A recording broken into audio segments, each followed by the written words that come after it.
Do you have a stack of florals that you've never put together because you're not sure what to do with them, but you love them all? Well, the ombres are great for that. And that is my other practical tip, is pulling out your favorite florals. And you do have to keep in mind, like most of the florals I'm pulling out here, they tend to be on the warmer side. They've got this green kind of carrying through. They've got this deep, beautiful, warm red, almost a claret color. This floral has a lovely, lovely background. It's got the bright pops here, but this nice taupe background is so pretty. So you put your florals out and you're like, are these really going together? This one I just love, it's textural. And I know when I'm creating a color palette, I need to go light to dark. So this one is perfect for, having a really dark value. It's got the gold cross hatching, which picks up the gold here and here and here. And this has got the light, which is not gold, but it is a light value. The green is wonderful, this little piece here.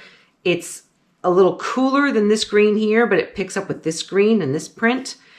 And so here's some lovely, lovely florals that came from my stash. They're from different times, different designers. And this is much more predominantly this kind of ochre and warm cabbage. So the first thing I would do is organize these based on probably value and color. So I'd put this one here, probably this one here, and then I'd probably put this print here, like that. And then I'm gonna probably throw this green down as being like the next value, this green rose. That's a favorite, that's an old Ellie Sienkiewicz. I did that in the 90s with P&B Textiles. And then this is a really pretty basic, and moving all the way down to here.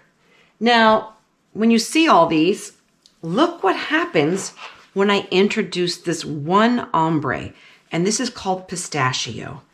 And this is where the magic is happening, and it pulls everything together. Look at how beautiful that is. So whatever you decide to make, you've got this brightness picking up, popping the little bits of bright in each of the fabrics, even into here, and even down here into here. And then you've got your deep eggplant. This is called Pistachio, but this has an eggplant feeling that picks up this wine background, the color here, the flowers, the inside here, and even to here.